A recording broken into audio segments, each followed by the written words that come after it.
오늘 은혜 받으실 말씀은 창세기 5장 21절에서 24절 말씀입니다. 구약성경 7페이지입니다.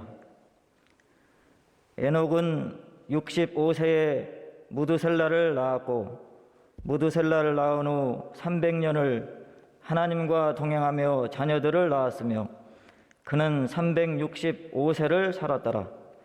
에녹이 하나님과 동행하더니 하나님이 그를 데려가심으로 세상에 있지 아니하였더라. 아멘. 이 말씀은 하나님의 말씀입니다. 추석 명절 행복하게 지내셨죠? 본당에 들어오지 못하고 각 교육관에서 영상으로 함께한 여러분들을 주님의 이름으로 축복하고 정말 여러분들을 환영합니다. 그리고 또 유튜브 온라인을 통해서 함께 예배를 드리고 말씀을 듣는 사랑하며 우리 존귀스러운 성도님들을 정말로 축복하고 환영합니다. 제가 서울로 신학교를 다닐 때 고속버스 안에서 참 감사해요. 지금도 저는 차에서 책을 많이 보는데 눈이 더 이상 나빠지지도 않고 참 얼마나 감사한지 알 수가 없어요. 그때 고속버스 안에서 김영석 에세이나 안병옥 에세이를 많이 읽었습니다. 그것도 서점에서 정식으로 파는 게 아니라 고속버스 터미널 앞에서 리아카에서 해적판을 팔았거든요. 그걸 사서 읽었습니다. 지금도 잊혀지지 않는 김영석 교수님의 영혼과 사랑의 대화라는 책이 생각이 납니다. 지금 이분이 연세가 101살입니다. 101세예요. 우리 정권사님도 101세까지 사실까 그런 생각을 해보는데 최근에 이분이 이제 책을 한 권 쓰셨는데 100년을 살아보니라고 하는 책이었습니다. 100세라는 인생의 언덕에서 깨달은 삶의 비밀들을 아주 인생 후배들에게 다정하고 나지막한 소리로 들려주는 책인데요. 자신이 100년을 살아보니까 사람들이 너무 허둥대고 내가 그 얘기를 들으면서 나도 얼마나 지금 허둥대고 살아가는가, 그러면 허둥대지 말고 남은 인생을 어떻게 살아가야 하는가, 이런 얘기를 하고 계세요. 또 앞길이 막막한 사람들에게 왜 사는가, 무엇 때문에 살았는가 희망을 불어넣어주고요, 무엇을 위해 어떻게 살 것인가, 그리고 무엇이 과연 행복인가, 이런 이야기를 잔잔하게 전해주고 있습니다. 그러나 그는 정작 행복이 무엇이냐고 묻는다면은 그걸 정확하게 정의할 수가 없다는 것입니다. 자신이 철학자로서 100년을 살아보니까 답은 모두가 주관적인 판단에 의해서 따라 다르기 때문이라는 것이죠.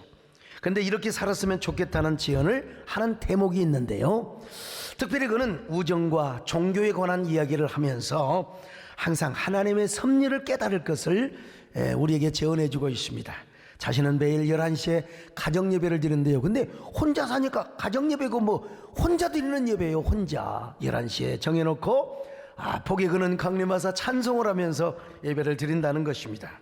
그러면서 하나님의 소리를 듣고 하나님의 시그널을 보고 하나님의 섭리를 깨닫는다는 것이죠. 친구에 대해서는 이런 얘기를 하고 있습니다. 자신의 친구는 고작 몇 명이었대요. 100년 동안 살면서 친구가 별로 없었대요. 여러분은 얼마나 과연 진지한 친구가 있습니까? 진정한 인생의 첫 친구였던 영길이, 또 초등학교 때 친구 김광윤 장로, 그리고 중고등학교 때의 친구 허각과 박시원, 그리고 사회에서 만난 두 친구가 있는데 그분이 바로 서울대학교 교수 김태길 교수, 숭실대의 안병옥 교수였습니다. 이분들은 철학계의 삼총사로 불렸어요. 친구이자 선한 경쟁자. 이분들 때문에 서로가 발전을 하게 되었죠. 친구들이 80대 중반이 되었을 때 안병옥 교수가 이런 제안을 했대. 우리가 더 늦기 전에 이제 80대 중반 아이가 1년에 한 4번씩은 우리가 한번 만나자. 봄, 가을, 또 봄, 여름, 가을, 겨울. 근데 태길이가 거절을 했다는 겁니다. 우리 셋이 다 80 중반이고 누구 한 사람은 일찍 가게 될 텐데, 그리고 마지막 남은 사람은 얼마나 고독하게 될 것인가. 우리 그냥 멀리서 마음을 나누며 전화하고 살자. 그러더니 결국 친구들이 다 가버리고 김영석 교수만 남게 되었다는 것입니다. 김영석 교수님은 두 친구를 보내고 이게 인생인가, 인생 같지 않더라는 거예요. 얼마나 고독해졌는지. 그러나 분명하게 그가 말하는 것은 사람은 늙어도 행복하게 살 권리가 있다는 것입니다. 오히려 젊을 때보다 늙음하게 누리는 행복이 더 고귀하더라는 거예요. 그런 의미에서 김영석 교수님은 나름대로 행복한 인생을 사신 것 같아요.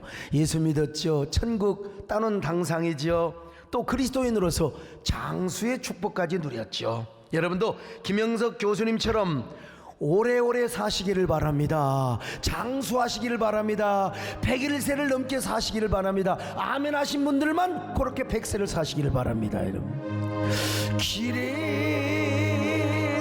살겠네,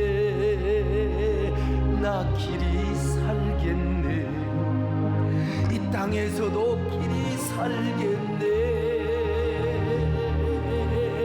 길이 살겠네, 나 길이 살겠네, 이 땅에서도 길이 살겠네. 다시 여러분을 축원합니다. 이곳에 계신 여러분이요, 오늘 이 방송을 듣는 여러분이요, 다 100세 이상 사시기를 축원합니다. 예, 이제 아멘 하시네요. 아무튼 여러분, 그러면 행복이란 무엇일까? 미국 아이리버그 대학에서 3대 인문학 강의가 있었대. 인문학 강의. 첫 번째는 그 유명한 마이클 샌델 교수 아시죠? 정의란 무엇인가? 정의에 대한 강의. 두 번째, 하버드 대학교 탈벤 샤하르 교수의 행복이란 무엇인가? 행복에 대한 강의요. 세 번째는 에일대 실리 케이컨 교수의 죽음에 대한 강의. 오늘 이 얘기는 절대로 안 하겠습니다. 오늘 장례식 광고도 하지 않겠습니다. 그저 행복이란 무엇인가, 다 행복의 주인공이 되시기를 바랍니다만은, 어쨌든 이 탈벤 샤하르 교수는 행복이란 무엇인가 라는 책을 썼습니다. 이분의 행복에 대한 강의는 하버드 대학에서 여러분 8명으로 시작을 했어요. 근데 2년 후에는요 850명이 수강 신청을 했어요. 그냥 어마어마한 인기 과목이 되었다 이 말이죠. 탈벤 샤하르 교수가 왜 행복에 관심을 가졌느냐? 자신의 행복을 얻기 위해서요. 학교 다닐 때요, 인물 잘 생겼지요, 사교성 좋죠, 운동 잘하지요, 여학생들 주변에 많죠. 남들이 볼 때는 얼마나 행복한 사람으로 보였는지 몰라. 근데 정작 자신은 행복하지를 않았어요. 그래서 자신의 행복하기 위해서 행복을 연구했다는 것 아니겠습니까? 참. 그러면서 그는 이제 항상 행복을 강의하기 전에 이런 이야기를 했다는 거예요. 행복하려면 올바른 질문부터 하세요. 질문. 사람들이 행복하지 않는 이유는 자신을 향하여 부정적인 질문을 많이 했다는 것입니다. 부정적인 질문만 하게 되면 자신은 항상 불행한 길로 가게 되라는 거예요. 그런데 자신을 향하여 왜 나는 성공하지 못했을까? 나는 왜 이렇게 불행하게 살아가는가? 이런 질문을 하면 안 되더라는 거예요. 차라리 나는 모두 실패한 게 아니다. 나는 실패도 했지만 몇 가지 성공을 거두기도 했어. 그렇다면 내가 지금 이렇게 살아있고 작은 성공을 거둘 수 있었던 이유는 뭘까? 나를 이렇게 즐겁게 하고 행복하게 하는 그 요인은 뭘까? 이렇게 질문을 하고 답을 찾아보라는 것입니다. 그러나 저는 탈벤 샤하르 교수를 만난다면 내가 이런 질문을 하고 싶어요. 교수님, 정말 행복하세요? 정말 마음에 행복하세요? 우리나라에도 유명한 행복 전도사가 있었습니다. 남에게 얼마나 행복을 가르치고 행복 특강을 많이 TV에서도 했는데, 근데 그냥 불행하게 살다가 너무나 이 몸의 통증을 이기지 못하고 우리와 운명을 달리해버리는 사람이 있었습니다. 그런 의미에서 이 세상에 많은 행복 연구가가 있고요, 행복 전도사, 행복 전문가가 있지만 그분들이 말하는 행복은 짝퉁이 될 수 있고 모조품이 될 수 있다는 사실입니다. 과연 이 땅에 진정한 행복은 있는 것일까요? 그리고 그 행복은 누가 차지하는 것일까요? 누가 과연 이 땅의 행복의 주인공으로 살아가는 것일까요? 저는 오늘 이 해답을 오늘 본문에서 찾으려고 합니다. 창세기 4장부터 5장에 쭉 보면요, 아담의 족보가 나오고 있습니다. 족보. 어릴 때부터 저는 족보 교육을 받아가지고 저는 양반으로서의 정체성 그러면서 저는요 우리 진주 소가의 그 정체성을 갖고 있어. 그러니까 지조가 있는 사람입니다. 그래서 성경은 족보를 굉장히 중요하게 다루고 있습니다. 수많은 사람들의 이야기가 나옵니다. 한결같이 오래 살았어요. 보통 800~900년이 보통이야. 많이 산 사람이 바로 969세 살았죠. 그런데 지극히 이런 사람들은요, 누구를 낳고 죽었고 누구를 낳고 죽었고 몇 세를 살다 죽었고 전부 다 800 몇십 세 900 몇십 세. 그러다가 오늘 본문이 와서 에녹에 대한 이야기가 나와요. 어찌 보면 에녹도 평범한 삶을 산 것처럼 보입니다. 대단한 업적이나 삶의 궤적을 남겨놓고 있지 않습니다. 그런데 그가 아들 무드셀라를 낳으면서 하나님과 동행하였다는 이야기를 특별하게 적어놓고 있습니다. 1, 2년도 아니고 자그마치 300년을 하나님과 동행을 하였다는 것입니다. 그리고 죽음을 맛보지 않고 들림을 받았어요. 자, 창세기 5장 24절 시작. 에녹이 하나님과 동행하더니 하나님이 그를 데려가심으로 세상에 있지 아니하였더라. 저는 성경에 나온 인물 가운데 예수님 빼놓고 가장 행복했던 사람이 누굴까? 그냥 에녹 같아요. 300년을 하나님과 동행을 하였습니다. 아브라함도 행복했겠죠. 다윗도 행복했겠죠. 그러나 에녹같이 우리는 여러분 은혜 받아서 잘 가야 1, 2년 가다 또 뒤집어지고 또 체주를 넘습니다. 시험 들어가지고 삐져가지고 아이고 이럴 수가 있느냐고 나 교회 안 나갈 거야 말이죠. 근데 에녹이는 300년을 하나님과 동행했어요. 어떻게 이렇게 에녹은 행복한 사람이었을까요? 에녹은 어떻게 최고의 행복의 주인공으로 살았을까요? 두 가지로 정리하고 싶은데요. 첫째는 그는 진정으로 그냥 동행하는 것이 아니라 진정으로 하나님과 동행하는 삶을 살았습니다. 창세기 5장 24절 봅니다. 시작. 에녹이 하나님과 동행하더니 하나님이 그를 데려가심으로 세상에 있지 아니하였더라. 여기 동행하단 말이 히브리 말로 할라크, 가다 오다 걷다, 가다 오다 걷다. 그러니까 에녹은 가면서 하나님과 동행하고 오면서 하나님과 동행하고 인생길을 하나님과 걸었단 말입니다. 그리고 모든 인생길을 하나님과 함께 동행하며 걸었어요. 그것도 자그마치 300년 동안. 그렇게 300년 동안이나 하나님과 동행하며 죽음을 맛보지 않고 하늘나라의 들림을 받았어요. 자, 히브리서 11장 5절 보실까요? 시작. 믿음으로 에녹은 죽음을 보지 않고 옮겨졌으니 하나님이 그를 옮기심으로 다시 보이지 아니하였느니라. 그는 옮겨지기 전에 하나님을 기쁘시게 하는 자라는 증거를 받았느니라. 여러분, 사실 에녹은 다른 사람들보다 오래 살지 않았어요. 다른 사람들은 뭐 평균 당시 연령이 900년이요 900년. 그냥 오늘날로 말하면은요, 지금 에녹은 365세를 살았으니까 잘해야 30대 중후반을 살다가 끝난 겁니다. 결국 짧은 인생을 살았습니다. 그럼에도 불구하고 그는 가장 행복한 인생을 살았어요. 왜 그렇습니까? 300년 동안이나 죽음을 맛보자 300년 동안이나 하나님과 동행하며 살면서 죽음을 맛보지 않고 그냥 구름 타고 올라가 버렸어요. 얼마나 행복한 삶이냐? 이 에녹은요, 얼마나 행복했던지 인생의 위대한 공적을 남기지 않았어요. 그러나 그에게 가장 특별한 사건이 하나 있었는데 바로 무엇입니까? 하나님과 동행하는 삶을 살았어요. 하나님과 동행하는, 오늘 우리도 말할 것 없습니다. 다른 것은 말할 것 없이요, 진정한 행복은 뭐냐? 하나님과 동행하는 것이다. 첫째도 하나님과의 동행이요, 둘째도 하나님과의 동행이요, 셋째도 하나님과의 동행이라고 하는 것입니다. 여러분, 에녹이라고 고통이 없었겠습니까? 에녹이라고 인생살이 애환이 없었겠습니까? 그러나 그는 하나님과 동행을 하였습니다. 하나님과 함께 걸었어요. 인생길을 하나님과 함께 동행했기 때문에 그는 행복했습니다. 얼마나 행복한 삶을 살았으면 죽음을 맛보지 않고 나 우리 권사님도 죽음을 맛보지 않고 올라갔으면 쓰겠어요. 장례식도 안 하고. 얼마나 행복한 삶이요. 행복의 비결이 바로 여기에 있는 것입니다. 우리가 지금 코로나라고 하는 고통스러운 광야길을 지금 부대끼며 걸어가고 있습니다. 저도 여러분 때로 얼마나 답답하고 괴롭겠습니까? 현장 예배가 제대로 드려지지 못했을 때 얼마나. 그러나 그때일수록 제가 뭐라고 강조했습니까? 우리는 하나님과 동행해야 됩니다. 신앙의 본질을 회복해야 됩니다. 초대교회의 신앙을 회복해야 됩니다.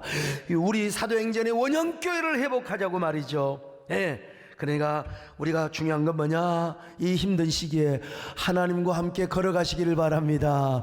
하나님과 동행하시기를 바랍니다. 행복의 주인공이 되시기를 바랍니다. 주님과 함께 기쁘게 오늘도 걸어가십시다. 할렐루야. 주와 같이 길가 즐거운 우리 주님 걸어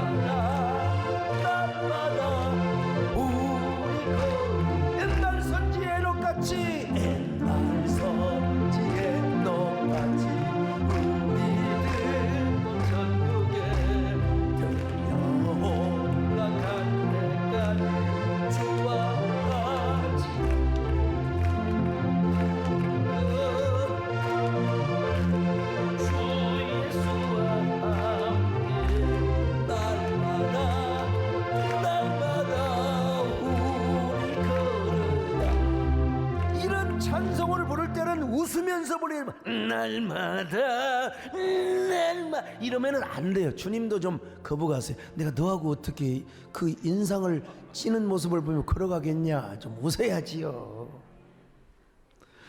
그러면 에녹이 언제부터 하나님과 동행했느냐? 성경을 딱 주목하면요, 무드셀라 첫 아들을 낳은 후부터.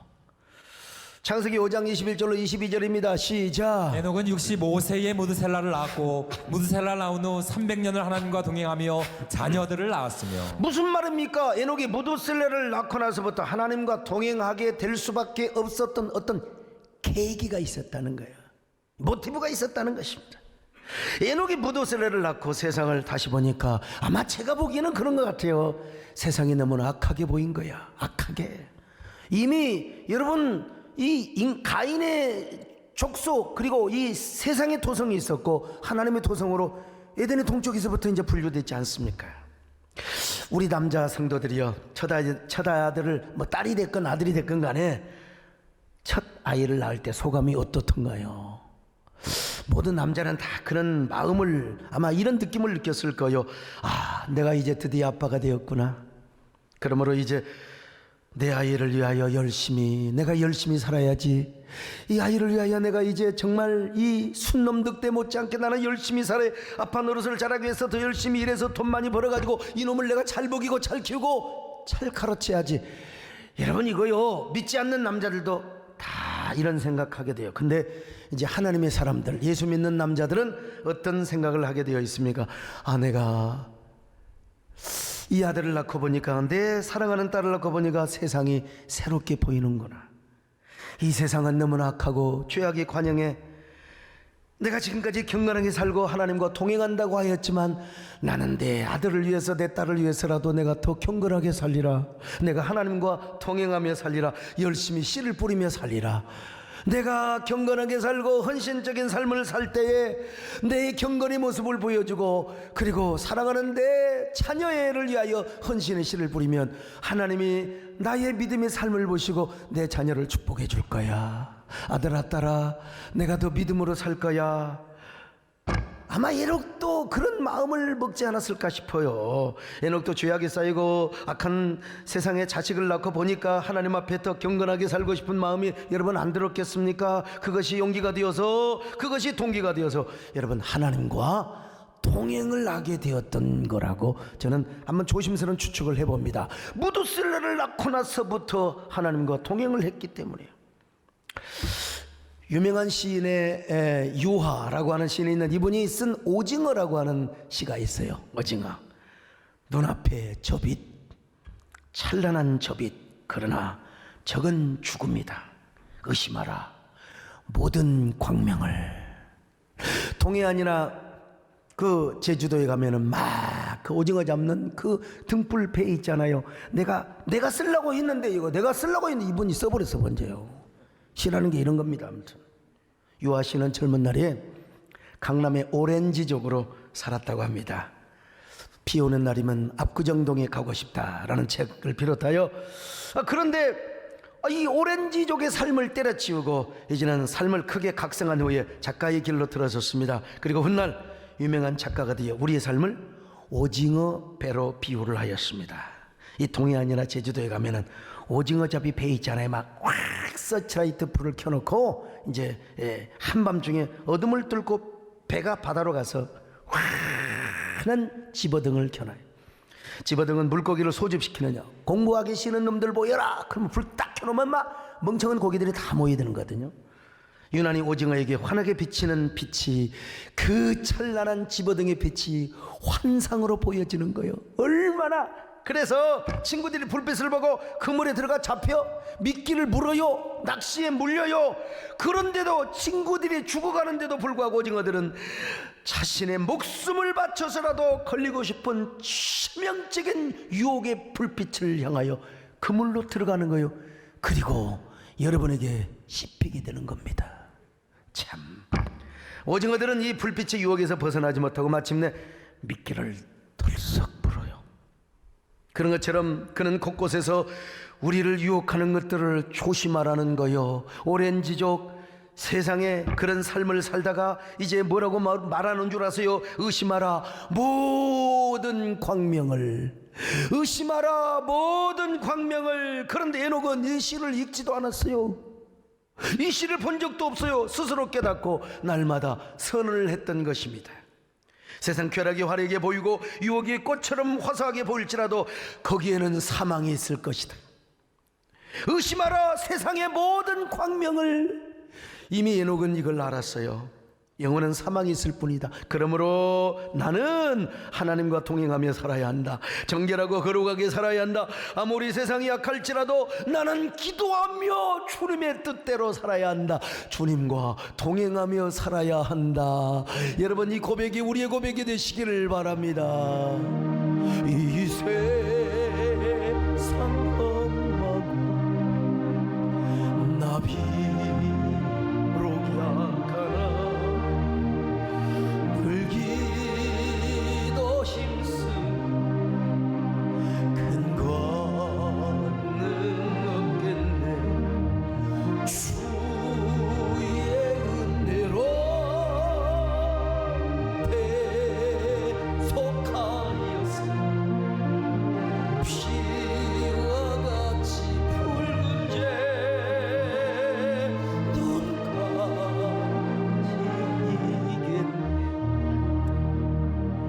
에녹이 살았었던 때도 죄악이 관영하고 쌓였을 거예요. 그래서 에녹도 첫 아들 무두셀라를 낳은 후에 세상에 다시 보인 거예요. 아, 내가 하나님과 더 동행해야지. 내가 더 경건하게 살아야지. 이런 결단을 하였을 것이라는 거예요. 영국의 산악인 조지 멀러리, 저는 이분 잘 모르는데, 그는 영국에서 최초로 에베레스트 정상 등정을 시도했던 산악인이래요. 기자들이 그에게 왜 산을 오르냐고 물었어요. 그러자 그가 이렇게 대답을 했다는 거 아니겠어요? 산이 거기 있기 때문에 제가 올라가는 겁니다. 아이고, 내가 하면 별로 유명하지 않는데 이분이 에베레스트를 정상을, 산이 거기 있으니까. 저 여러분에게 이런 말씀을 드리고 싶어요. 왜 우리가 하나님과 동행해야 하느냐고요? 하나님이 여기 계실 뿐만 아니라 하나님과 함께 인생을 걸으면 행복하기 때문에 하나님과 동행하는 거라고. 여러분, 그렇다면 우리가 하나님과 동행하면 왜 행복할까요? 하나님 자신이 우리의 행복이에요. 토부야훼, 좋으신 하나님, 그분이 우리의 행복 자체라 이 말이에요. 그래서 하나님과 동행하는 것 자체가 여러분 우리의 행복이라니까요. 그리고 하나님과 동행을 하다 보면 우리도 모르게 자아실현이 이루어져요. 거룩한 자아실현. 예수 그리스도 안에서 하나님의 형상을 회복하고, 여러분 마슬로가 그랬잖아요. 최고의 행복 자기 실현의 단계. 그렇잖아요. 행복의 단계는 뭐냐? 처음에는 막 먹고 마시고 좋은 데 구경하고 좋은 집에 살고, 근데 자기 자신을 실현해야 돼요. 그런데 우리 주님과 동행하다 보면 자아실현이 이루어져요. 그리스도 예수 안에서.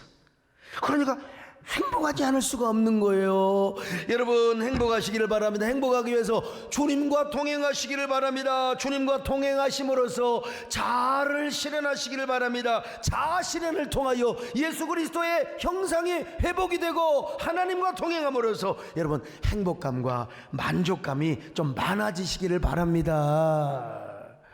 하나님이 왜 에녹을 빨리 데려가시나에 관해서 한 주석은 이렇게 설명하고 있어요. 이걸 경상도 버전으로 설명하면요, 에녹아 니네 그래 좋나, 예 그래 조심도, 그래 그러면 니 거기서 혼자 살 필요 뭐 있나, 빨리 여기 와서 니랑 내랑 행복하게 살자. 여러분 제가요 경상도 말을 다 잊어먹고 전라도 말을 다 잊어먹고 그냥 서울 말밖에 몰라가지고 나 진짜 송구스럽게 그게 없습니다. 이 재미있는 해석입니다. 성 프란시스 아시죠? 그는 주님을 만나서 행복한 성자가 되었어요. 성자. 어느 날 성 프란시스에게 주님이 찾아오셔서 물어봤대요. 프란시스여, 넌 뭘 원하느냐? 내가 다 주겠다. 프란시스 대답하기를, 주님, 저는 주님 한 분으로 족합니다. 저는 주님 한 분으로 족합니다. 아야, 나 말고 세상에 다른 거 내가 다 줄게. 너하고 나하고. 야, 물질 원하느냐? 권세 원하느냐? 몰라. 그런 말을 안 했겠죠. 아름다운 여자를 원하느냐? 근데 여러분, 이 성 프란시스가 아닙니다. 저는 주님 한 분으로 만족하옵니다. 주님이 다시 물어봐요. 야, 호박씨 까지 말고 너 정말 돈 필요해? 너 정말 뭐가 필요해? 내가 너의 소원을 다 이루어줄게. 세 번째로 성 프란시스가 대답을 했어요. 아닙니다. 저는 주님 한 분이면 만족하옵니다. 주님이 저의 전부이고 주님이 저의 행복일 뿐입니다. 세상에는 눈물뿐이고 고통스러워도 주님 한 분이면 저는 만족하옵니다. 여러분, 이 고백이 우리의 고백이 되도록 하십시다. 할렐루야. 세상에는 눈물뿐이고 고통만 닥쳐와도 대신 여는 기쁜 찬송 부르 나는 예수 참 만족을 누리네. 세상 영광 다 준대도 주님과는 못 받고. 아멘입니까? 제가 이 배당을 지으면서 얼마나 힘들었겠어요. 그런데 여러분, 주님께서 마침내 이렇게 말씀을 하셨다는 거 아니겠습니까? 프란시스야, 너는 좋은 것을 구하였느니라. 좋은 것을 구하였느니라. 그래서 전설이긴 하지만 그때부터 성 프란시스의 손과 발에 못자국이 이렇게 상흔이 새겨졌다고 하잖아요. 가슴에는, 왼쪽 가슴에는 창자국이 새겨졌다고. 위대한 성자가 된 거죠. 주님 안에서 거룩한 자아실현 위대한 성자가 된 거지요. 성자. 제가 예배당을 질 때 얼마나 힘들었겠어요. 예배당을 40 초반에 시작했어요. 얼마나 힘들었겠어요. 그때 누가 한 사람이 우리 손장로님처럼 배장로님 같은 수십억 좀 한 사람이 있었으면 제가 여러분 이렇게 안 지었습니다. 또 땅도 더 덥게 하고 제가 그때는 완전 초월적 개미군단의 공동체를 이룬 거죠. 참 그때 여러분 배는 게 성도들이 다 돈으로 배웠어요. 전부. 예. 어떤 여전도 회장은 헌신예배 때 부동산을 하는데 그렇다고 했잖아요. 우리 찬송가 334장을 부르겠습니다 해야 되는데 찬송가 334원을 부르겠습니다. 예? 맨날 아파트만 생각하니까 우리 찬송가 563동을 부르겠습니다. 이게 이해가 되는 거요. 이 예배당을 이렇게 큰 예배당을 짓다 보니까 얼마나 힘들었겠습니까? 그때 우리 남진 장로님이 오셔서 저의 매형이 되어 주셨다면, 나에게 매형이 있다면, 나에게 참. 근데 제가 주님 앞에 그렇게 물어봤어요. 주님, 저한테 좀 물어보세요. 저한테도 좀 물어보세요. 그러면서 내가 물어보지도 않는데도 주님 앞에 고백했다니까. 주님, 저는 500억 1000억이 문제가 아닙니다. 주님, 저는 주님 한 분으로 만족하옵나이다. 마음이 없는 대답을 많이 했어요. 그래도 주님 앞에 주님, 저는 주님 한 분이면 만족하옵나이다 그러면서 여러분 눈물을 흘리며, 처량한 눈물을 흘리며 기도를 한 적이 있어요. 여러분 진짜 그렇습니다. 이 코로나 상황에 힘들고 어려워도 주님 한 분으로 만족하시기를 바랍니다. 예수님 한 분으로 만족하시기를 바랍니다. 이 세상에서 가장 행복한 주인공이 되시기를 바랍니다. 주님 한 분 밖에는 아는 사람 없어요.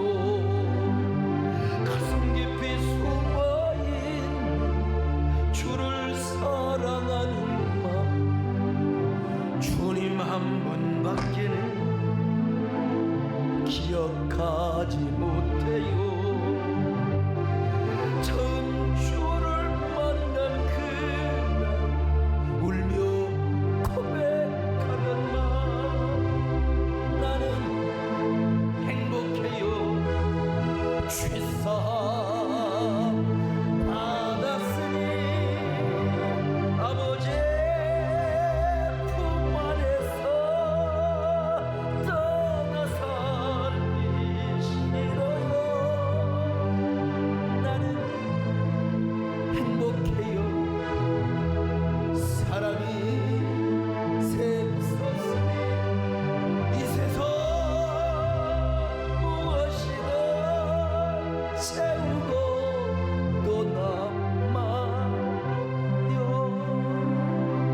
두 번째, 이제 주님과 동행하면서 그리스도 안에서 남을 섬기고 위로하며 사는 삶을 사는 거예요.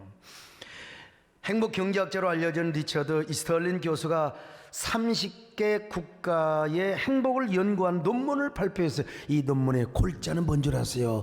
돈이 많다고 행복한 것은 아니다. 이게 이렇게 쉬운 말을 그냥 어렵게 논문을 쓴 거예요. 자, 그런데 어느 나라든지요, GNP가 1만 불에서 2만 불 사이에서 국민들이 조금 행복해요. 왜? 잘 살아보세, 잘 살아보세. 그러고 이제 옛날에 짱깨 먹는 게 소원이었잖아요. 치킨도 먹어보고. 사실 얼마나 먹는 게 소원이었어요. 근데 이제 잘 만 불 이상 되면 이제 먹고 사는 건 이제 해결되는 겁니다. 그때가 행복하더라는 거예요. 근데 2만 불이 넘어가면 돈과 행복은 비례하지 않는다는 거예요. 그리고 3만 불이 넘어가 버리면은요, 행복감이 현저하게 떨어져. 오히려 우울증 환자, 정신질환자, 자꾸 조는 사람들 3만 불이 넘어가면 이상하게 자살률이 높아지는 거예요. 이상하게 자살률이. 우리나라도 3만 불이 가까워지면서 막 자살 문제가 심각하게 대두되고 있어요. 보건복지에 따르면 올 1월부터 6월까지 자살 사망자가 6,278명이요. 지금 온 나라가 떠들어대는 코로나, 우리 코로나는 여러분 무시하면 안 됩니다. 한 생명이 온천하보다 귀해. 그러나 코로나보다도, 여러분, 코로나로 인해 죽은 사람보다도 자살해서 죽은 사람이 10배가 넘어요. 그러니까 우리 정부에서는요, 코로나 방역뿐만 아니라 자살 심리에 대한 영적, 정신적, 사회적 방역, 자살 예방 체계, 이거 적극 추진해야 됩니다. 그러려면 여러분, 사회 항체, 저항인자, 이게 뭐요? 교회거든. 교회 예배를 제지하면 안 되는 겁니다. 교회를 통하여 숨통이 터지고 죽고 싶은 사람들이 교회 와가지고 그래도 살아야지. 여러분, 아주 많이 힘들면 죽고 싶대요. 근데 그 죽고 싶을 때 신을 만나, 하나님을 만나면 희망이 생기는 겁니다. 그래서 행복 경제학자 이스털린 교수가 무슨 얘기를 했냐면, 진정한 존재의 기쁨을 찾기 위해서는 뭐예요? 이제는 먹고 살만하면 남을 섬기고 남을 위해서 배려하는 삶을 살라는 거죠. 존재의 기쁨과 자기 존재의 행복을 넣기 위해서는 볼런티어의 삶, 즉 자원봉사의 삶을 살아야 한다는 겁니다. 그래서 우리 청년부들 말이요, 그냥 그 배에 기름 끼고 맨날 그냥 먹기 좋아, 요런 놈들을 이제 저기 어디 방글라데시아나 어디 아니면은 그 못 사는 후진 나라 밀림이 지대에 가서 단기 선교를 하고 오면 눈이 벌써 판닥판닥 하는 거야 그냥. 그래가지고 그 공부 잘한 놈들 말이야, 그냥 돈 잘 벌 수도 있는데 선교소로 가겠다고 말이요. 그냥 간단한데 내가 뭐 할 거요. 우리가 남을 섬기고 봉사하는 삶이 이렇게 중요한 건데요, 지금은 비대면 문화이기 때문에 남을 섬길래야 섬길 수가 없습니다. 힘들어요, 현실적으로. 몇 달 전에 마스크 구하기 힘들 때 말이죠, 우리 마스크 매체에 있는 거 풀었습니다. 그래가지고 그냥 그 약국에, 우리 성심약국에 막 줄 서 있는 분들에게 전도단이 가가지고 막 마스크를 주니까 얼마나 고마운지 마스크 받고 교회 온 사람도 있었어요. 근데 지금은 마스크를 줘도 별로 고마워하지를 않습니다. 아무리 좋은 걸 줘도요. 그래서 좀 살기 힘든 사람들에게 지금 마스크 선물 대신에 위로와 격려의 선물을 우리 함께 주님의 이름으로 드려보자. 위로와 격려. 지금은 위로와 격려가 너무너무 필요한 시대입니다. 다 위로받고 싶어요. 격려받고 싶습니다. 저는 에녹이도 이러한 삶을 충분히 살았다고 봅니다. 에녹만 여러분 경건한 삶을 살았겠습니까? 에녹 말고도 수많은 사람들이 하나님과 동행하기 에녹 많지는 못했지만은요, 그렇게 경건하게 살려고 하면은 사람들이 왕따 돼요. 반드시 세상에서 엿먹어라 이 새끼 하면서 꼭 핍박을 받게 되어 있는 것입니다. 왕따 당하고 말이죠. 그때 에녹은 그런 따돌림을 당하고 핍박을 받는 사람들을 찾아가서 아마 이런 격려를 했을 거요. 여러분, 하나님이 알아주면 되는 겁니다. 하나님이 인정해주면 되잖아요. 우리 하나님이 여러분의 손을 붙잡고 계시잖아요. 우리 함께 하나님의 손 잡고 끝까지 믿음을 잃지 말고 경건하게 살아갑시다. 하나님과 동행하며 살아갑시다. 이것이 얼마나 행복한 삶인데, 우리 세상 사람들이 알지 못하는 행복한 삶을 살아갑시다. 그러면서 아마 에노기가 이런 노래를 알았더라면 이런 노래를 같이 부르자고 했을 겁니다. 여러분요, 나 혼자 걸어가면 쓸쓸한 길도 주님과 함께라면 외롭지 않아. 나 혼자 걸어가면 고달프지만 주님과 걸어가면 너무 행복해. 이 트로트풍이라 좀 죄송하지만은 이게 원래 우리 남진 장로님 곡을 개사해서 죄송합니다. 가사를 개사해서. 여러분, 우리 남진 장로님으로 말할 것 같으면요, TV조선에서 트로트 가요 100년사에 유일하게 특별 공로상을 주셨어요. 우리 남진 장로님 박수 한번 해드립시다. 할렐루야. 그냥 축하의 박수. 네? 상금을 도대체 얼마나 받았는가 궁금한데, 아무튼 수상소감에서 저에게 공로상을 주셔서 정말 감사합니다 라고 한다는 걸, 저에게 장로상을 주셔서 감사합니다. 이 머릿속에 이 공로보다 장로라고 하는 게 심상에 딱, 야, 그래서 내가 우리 남진장님 존경합니다. 내가 보지는 못했지만 그때 기도원에 있어서 내가, 그러나 우리 윤동현 목사님이 보고를 했어요. 아, 내 그림이 그려졌어요. 그림이 그려졌어요. 여러분, 고린도 전후서 아시죠? 특별히 고린도 전후서는요, 사도 바울이 고린도 교인을 위로하기 위하여 쓴 시입니다. 위로. 사실은 이 트로트가, 또 이 국민 가수들이 얼마나 코로나를 살아가는 사람들에게 이 정서적 위로를 해놓는지 몰라요. 예? 근데 이 사람들이 뭐 목사들의 설교는 안 듣고 전부 다 트로트, 미스터 트로트를 보다가, 그냥 나도 물론 그것 통해서 제가 도전을 많이 받긴 받았습니다만은, 근데 우리 하나님은요, 위로의 하나님이세요. 위로의 하나님. 자, 고린도후서 1장 3절로 4절 같이 봅니다. 시작. 찬송하리로다. 그는 우리 주 예수 그리스도의 하나님이시요 자비의 아버지시요 모든 위로의 하나님이시며 우리의 모든 환난 중에서 우리를 위로하사 우리로 하여금 하나님께 받는 위로로서 모든 환난 중에 있는 자들을 능히 위로하게 하시는 이시다. 여러분, 우리 하나님은 위로의 하나님이심을 믿으시길 바랍니다. 위로, 트로트, 발라드, 좋은 노래 다 있지만 우리 하나님을 만나야 진짜 위로를 받으심을 믿으시길 바랍니다. 고린도 후서에서 제일 많이 나오는 단어가 위로입니다. 위로. 근데 그보다 더 많이 나온 단어가 바로 우리라요. 우리. 무슨 말입니까? 사랑하는 여러분요, 우리 함께 서로 위로하며 살아갑시다, 이런 메시지요. 서로 위로하시기를 바랍니다. 예수님도 위로자로 오셨어요. 파라클레이토스, 보혜사 성령님도 위로의 영으로 오셨습니다. 예수님은 성령님을 통하여 여러분을 지금 위로하고 계시는 것입니다. 아니, 우리 하나님 성부 하나님도 위로의 하나님, 성자 예수님도 위로의 예수님, 그리고 성령 하나님도 위로의 성령님이요, 이걸 알았던 사도 바울이 위로의 서신을 보냈던 거예요. 그러므로 저는 우리 교인들이 먼저 서로가 서로에게 좀 위로했으면 좋겠어요. 예배 끝나고요, 집에 가면서 3사람 7사람 이상씩 다 전화하세요.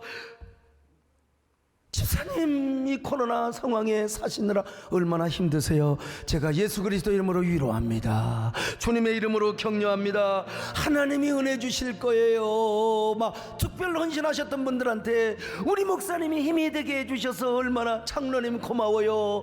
우리 배장로님 오래 사세요. 전화 좀 해주세요. 다 격려. 아이고, 최 장로님 빨리 나도 여러분 여기 지금 이 하마터면 이 손톱이 그냥 다 빠질 뻔했는데 지금 데일밴드 붙이고 있어요. 위로해 주세요. 하나님이 복 주실 거예요. 하나님이 복 주실 거예요.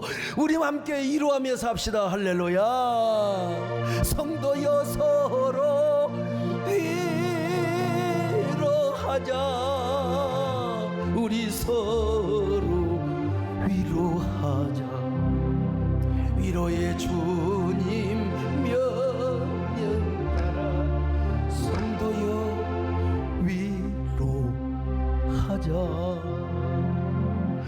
이규리 시인이 쓴 꽃피는 날 전화를 하겠다고 했지요. 아름다운 시인데요. 꽃피는 날 전화를 하겠다고 했죠. 꽃피는 날은 여러 날인데 어느 날에 꽃이 가장 꽃다운지 헤아리다가 아름다운 꽃 그거 기다리다가 어영부영 놓치고 말았어요. 죄송해요. 꼭 그날이라는 게 어디 있겠어요. 그냥 전화하면 그날인 것을요. 내가 이걸 쓴다면요, 꼭 그날이 어디 있겠어요. 내가 전화하는 날 당신과 내 마음속에 아름다운 꽃이 피어나는 걸요. 오늘 여러분이 전화하세요. 전화하면 여러분의 마음에, 그리고 사랑하는 성도의 마음에 위로의 꽃이 피어오르는 거예요. 오늘 여러분 다시 다 전화하셔서 여러분의 마음에도, 성도들의 마음에도 다 위로의 꽃이 활짝활짝 피어나시기를 바랍니다.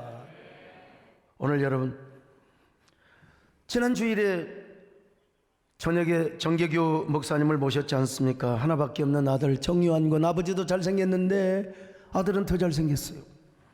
근데 단기 선교를 가서 그 아들을 잃었어요.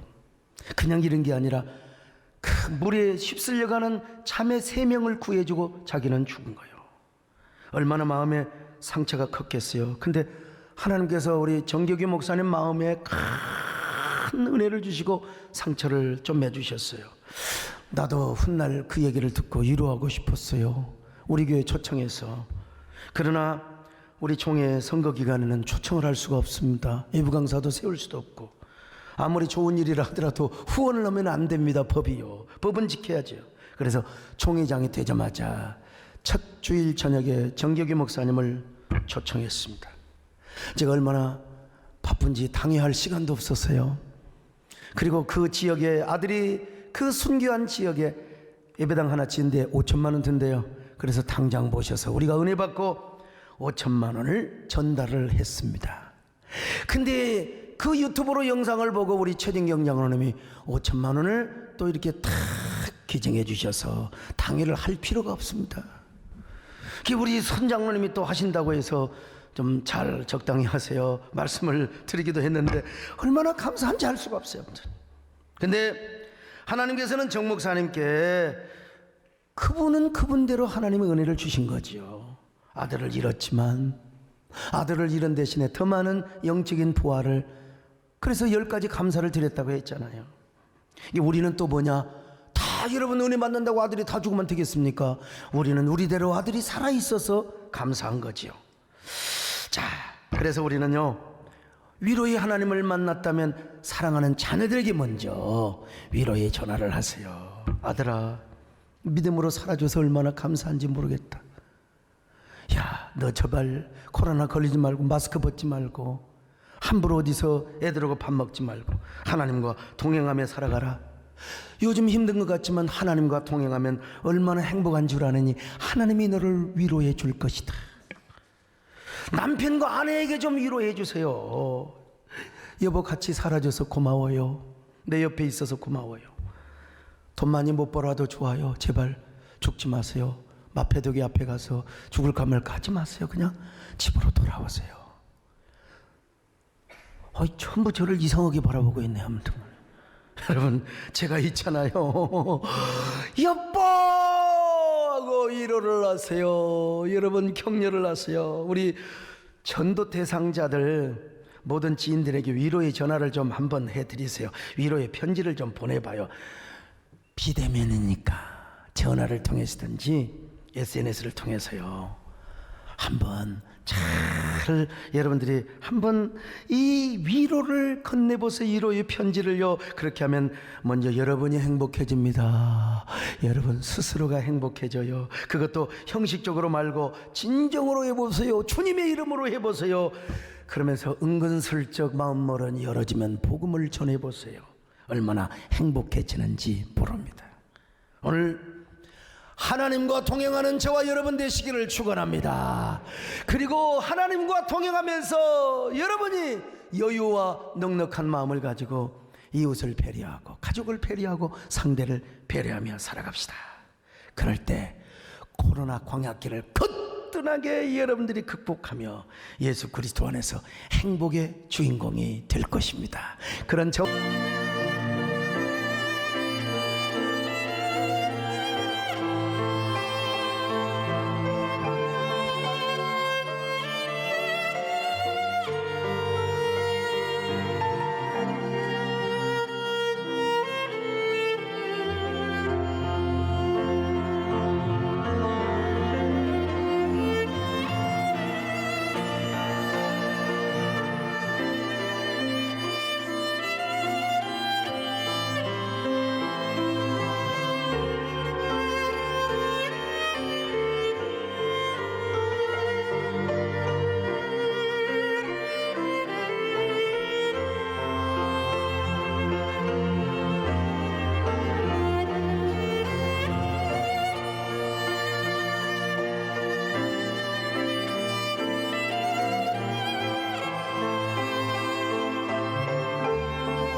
아멘.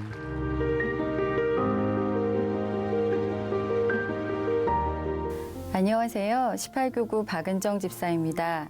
우리 목사님께서는 설교를 통해 늘 큰 꿈을 품게 하셨습니다. 자녀들을 위해서도 하나님을 제대로 섬기는 방법과 교회를 향한 마음 등 목사님께서는 우리에게 요셉처럼 큰 비전을 제시해 주셨고 당신의 삶을 통해 그 길을 열어가는 것을 보이셨습니다. 하지만 저는 물 흐르듯 평안한 제 삶을 깨는 것이 싫었습니다. 그리고 축복이 크면 고난이 크겠지 하는 생각에 늘 적당한 선에서 적당한 거리감을 두며 나 스스로의 한계를 쌓아왔습니다. 그러나 하나님께서는 내가 정해놓은 한계를 뛰어넘어 거부할 수 없는 은혜를 쏟아부어 주셨습니다. 2018년 약속의 말씀을 통해 모든 사명에 대해 하나님 일이 곧 내일이다라는 생각을 갖게 하셨습니다. 그때부터였던 것 같습니다. 나를 깨뜨리기 시작하자 하나님께서는 제게 사명자로서 더 확고한 기도가 열리게 하셨고 사명에 대해 거룩한 의를 갖게 하셨습니다. 양육교사로서 제 가장 큰 기도 제목은 제게 맡기신 사람들을 나와 같은 사명자로 세우는 것이었습니다. 내가 양육하는 영혼들이 나보다 더 큰 은혜를 받게 해달라고 기도했습니다. 그리고 안내봉사를 하면서도 내가 안내하는 이분이 예배를 더 사모하게 해달라며 기도해 왔습니다. 헌데 코로나로 인해 현장 예배를 드리면서 또 다른 제 모습을 발견했습니다. 안내로서 주일에 적어도 3-4번 드리던 현장 예배를 드리지 못하게 된 것입니다. 인원이 한정적이었기에 새가족 위주, 순원 위주, 그리고 한 번이라도 와본 사람은 현장 예배를 양보해야 했습니다. 막상 예배 순위에서 멀어지고 은혜가 갈급하다 보니 서운한 마음이 드는 것이었습니다. 그 어떤 것보다 하나님께 드리는 예배와 은혜가 가장 소중하다는 것을 느꼈습니다. 그리고 코로나로 인해 전도를 하지 못하고 제대로 된 양육을 하지 못하자 오히려 제 마음이 답답해졌습니다. 그래도 사명의 끈을 놓을 수 없기에 전화 신방을 하던 중 얼마 전 등록하신 새가족 한 분께 전화를 드렸습니다. 총회를 앞두고 목사님을 공격하는 뉴스들에 오해가 없으신지 여쭤보는데 오히려 그분은 이런 말씀을 해주셨습니다. 소강성 목사님이 왜 공격받는지 잘 알 것 같다. 대형교회 목사님 중 소 목사님처럼 힘있게 소신을 펼칠 수 있는 분이 몇 분 안 계시는데 그 일을 감당하고 계신 것에 감사하다. 보이지 않는 사람들이 이렇게 응원하고 있고 성도들이 이렇게 열심히 하는 것을 보니 안심이 된다는 것이었습니다. 이 말에 오히려 제 마음이 평안해졌습니다. 사명을 감당하면 할수록 제 마음속엔 늘 부담감이 있었습니다. 이 정도로도 내 삶은 만족스러운데 굳이 이렇게까지 인내하며 참아야 하나? 왜 내게 이렇게 애통한 마음을 주셔서 기도하게 하시나? 그리고 우리 목사님과 세이대의 성도들은 남들이 가지 않는 의의 길을 이렇게 외롭고 힘들게 걸어야 하는지 때로는 안타까운 마음이 들기도 했었습니다. 그런데 우리가 달려가는 그 길을 보이지 않는 많은 사람들이 지켜보고 이뤄주길 바라고 있다는 메시지를 들으니 한 사람의 목소리가 아닌 하나님이 주시는 위로처럼 다가왔습니다. 그리고 소강성 목사님을 하나님이 들어 쓰신다는 것을 확신했습니다. 그렇기에 남들에게 꽃길처럼 보일지 모르지만 거친 바람이 몰아치는 외롭고 험난한 길, 그 길에 저도 목사님을 닮아 함께 걸어가야겠다고 결단했습니다. 그리고 우리에게 이 시기에 이런 특별한 은혜를 주심은 한국 장로교회 장자교단의 총회장으로서 우리 목사님을 통해 일하실 하나님이 우리 세대의 성도가 한국교회의 중심교회가 되어 세상의 영향력의 지경을 넓히길 바라신다는 것을 깨달았습니다. 그렇기에 저는 제게 주신 사명을 붙잡고 나 혼자만이 아닌 저를 통해 많은 사람들의 문이 열려 예수 그리스도의 십자가의 멍에를 함께 지는 거룩한 바람이 일어나길 기도하며 달려갈 것입니다. 그 길에 함께 걸어갈 수 있도록 은혜 주신 하나님께 이 모든 감사와 영광 올려드립니다. 감사합니다.